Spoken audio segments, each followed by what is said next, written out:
बड़ी खबर सामने आ रही है। आपको बड़ी खबर बता रहे हैं इस वक्त की। दिल्ली से बड़ी खबर है। अम्बाला की मेयर शक्ति रानी शर्मा की ओर से बयान दिया गया है। पीएम की नीतियों से प्रभावित होकर बीजेपी में शामिल हुई हूं। अम्बाला की मेयर शक्ति रानी शर्मा ने ये बयान दिया। पीएम ने महिलाओं के लिए योजनाएं बनाई हैं कहा, और साथ ही कहा कि प्रदेश में तीसरी बार बीजेपी की सरकार बनेगी। सरकार की पारदर्शिता नीति सराहनीय है। अम्बाला की मेयर शक्ति रानी शर्मा की ओर से बयान सामने आया। उन्होंने कहा, हरियाणा में 10 सालों में बेहतरीन काम हुए हैं। सरकार की योजनाएं कारगर और सराहनीय है। बीजेपी महिलाओं को हर क्षेत्र में आगे लेकर आई है और महिलाओं को सक्षम बनाने में पूरी कोशिश की गई है।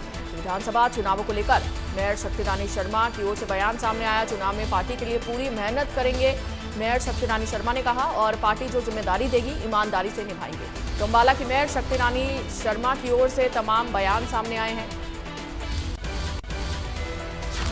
विधानसभा चुनावों को लेकर राजनीतिक सरगर्मियां तेज है और इसी विधानसभा चुनावों पर चर्चा के लिए हमारे साथ हैं अम्बाला से पहली महिला मेयर शक्ति रानी शर्मा जी।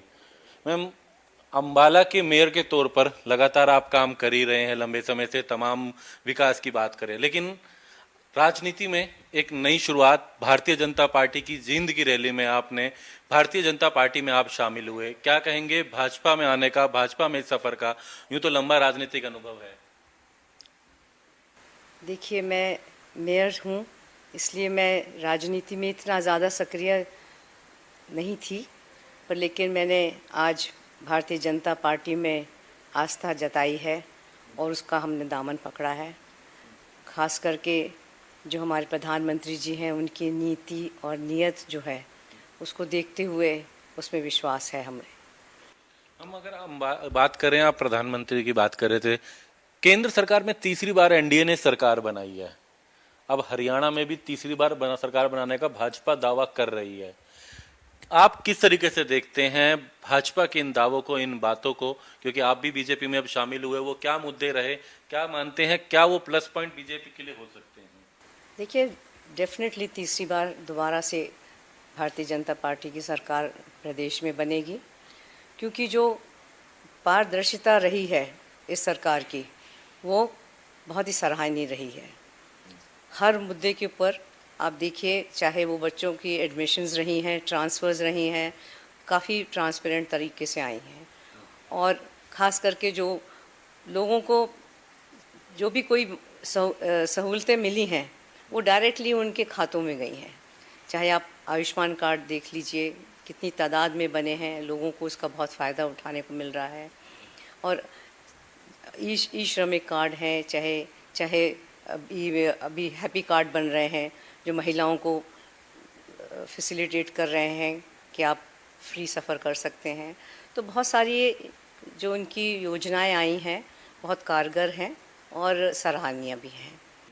हम राजनीति में महिलाओं की बात करें, यूं तो आप भी बहुत लंबे समय से सक्रिय हैं, चाहे वो अम्बाला मेयर के तौर पे बात करें, महिला क्रिकेट को लेकर के आप तमाम हमने देखा अक्सर खिलाड़ियों के साथ चर्चा रहती थी, आपकी रहती है। अम्बाला के मेयर के तौर पे हमने देखा आपने, और अन्य जगहों के मेयर्स के साथ आए दिन मीटिंग, डिस्कशन, तमाम मुद्दे तो रहते हैं। लेकिन महिलाओं की राजनीति को लेकर के आप किस तरीके से देखते हैं, सक्रियता को किस तरीके से देखते हैं? जिस तरीके से अब 33% रिजर्वेशन की बात भी की जाती है, आगे आने की बात की जाती है, क्या कहेंगे? देखिए, भारतीय जनता पार्टी ने ये करके दिखाया है, महिलाओं को आगे ला के दिखाया है, उनको सक्षम बनाने में उन्होंने पूरी कोशिश करी है कि हर तरह से आप देखिए हर फील्ड में महिलाओं को आगे रखा गया है। और मैं ख़ास करके प्रभावित हुई हूँ इसी कार्य से कि महिलाओं को बहुत इम्पोर्टेंस दी गई है, चाहे रिजर्वेशन में है, चाहे किसी भी ओहदे पर है, हर जगह महिलाओं को प्राथमिकता दी जाती है। हम यहाँ एक और बात जानना चाहेंगे, यहाँ पर अगर बात करें तो चर्चाएं पिछले लंबे समय से हम सुन रहे थे, विधानसभा चुनाव आपके लड़ने की विधानसभा के तौर पर चर्चा होती थी पूरे अम्बाला, पंचकुला में, इस आसपास कालका की बात करें तो। अब जब आपने भारतीय जनता पार्टी में शामिल हो तो ये चर्चा और तेज हो गई, लगातार सोशल मीडिया पर भी ये चर्चा है, चैनलों पर भी ये चर्चा है। इस विधानसभा चुनाव को लेकर के अगर भारतीय जनता पार्टी इस ओर बात करती है तो उसको लेकर के आपका क्या कहना है इस विधानसभा चुनाव में? देखिए, विधानसभा चुनाव में पूरी मेहनत से हम काम करेंगे पार्टी के लिए, और जो भी पार्टी हमारी ड्यूटी लगाएगी, जहां भी आदेश देगी, हम बहुत ही ईमानदारी के साथ उसको निभाएंगे। 9.5 साल हमने मनोहर लाल जो है हरियाणा के बतौर मुख्यमंत्री जब थे वो उनका कार्यकाल देखा, और पिछले कुछ समय में नायब सिंह सैनी, हालांकि मनोहर लाल जो हैं वो अब केंद्र में मंत्री हैं, ऊर्जा मंत्री हैं, शहरी विकास मंत्री हैं, और अब नायब सिंह हरियाणा के मुख्यमंत्री रहे।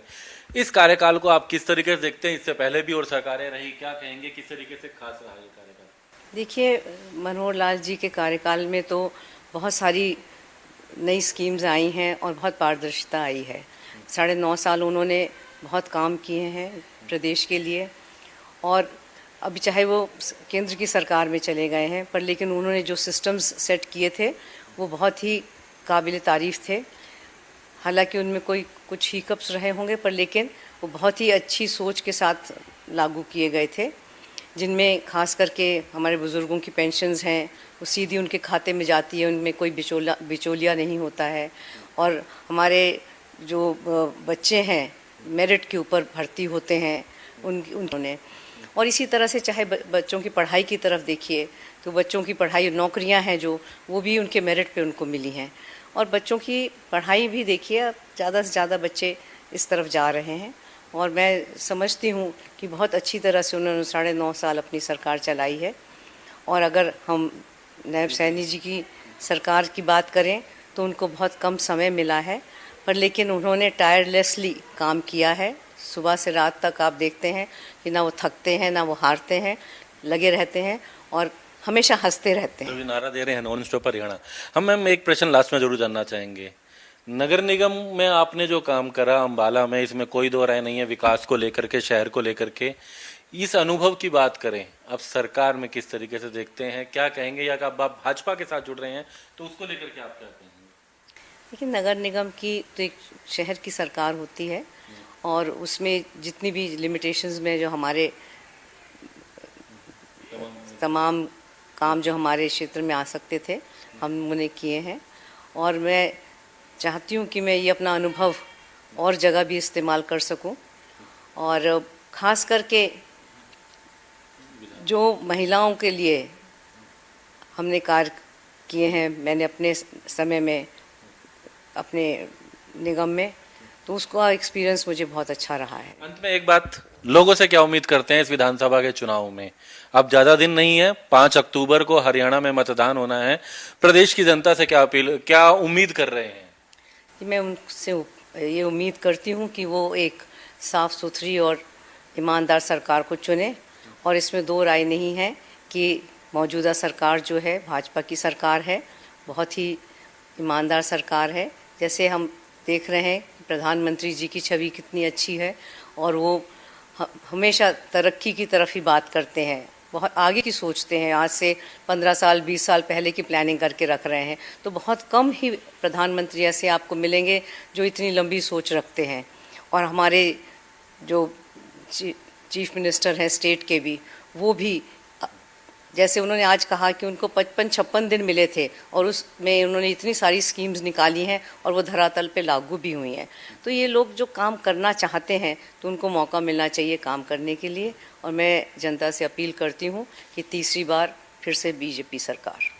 चलिए, तो तीसरी बार का ये दावा है भारतीय जनता पार्टी का भी, क्योंकि केंद्र में एनडीए की सरकार बनी और अब विधानसभा की रणनीति को लेकर के लगातार प्रचार का दौर है, उम्मीदवारों के चयन का दौर है, और उसी में अम्बाला से पहली महिला मेयर जो हैं शक्ति रानी शर्मा जी, हालांकि लंबे समय से एक लंबा अनुभव जरूर है, राजनीतिक बात करें तो वे नगर निगम को लेकर के या फिर महिलाओं के क्रिकेट की टीम को लेकर के भी अगर बात करें, हमने देखा अक्सर खिलाड़ियों से भी जुड़ाव रहा, लेकिन अब भारतीय जनता पार्टी के साथ जो है उनकी ये नई शुरुआत है। उनका कहना है कि उन्हें भी विश्वास है कि तीसरी बार हरियाणा में लोग भारतीय जनता पार्टी को अपना मत देंगे, अपना वोट देंगे। इसको लेकर के इनका कहना है कि इसी को लेकर के ये भी भारतीय जनता पार्टी के साथ जुड़े और पार्टी के लिए मजबूती के साथ आगे काम करने की बात कही है।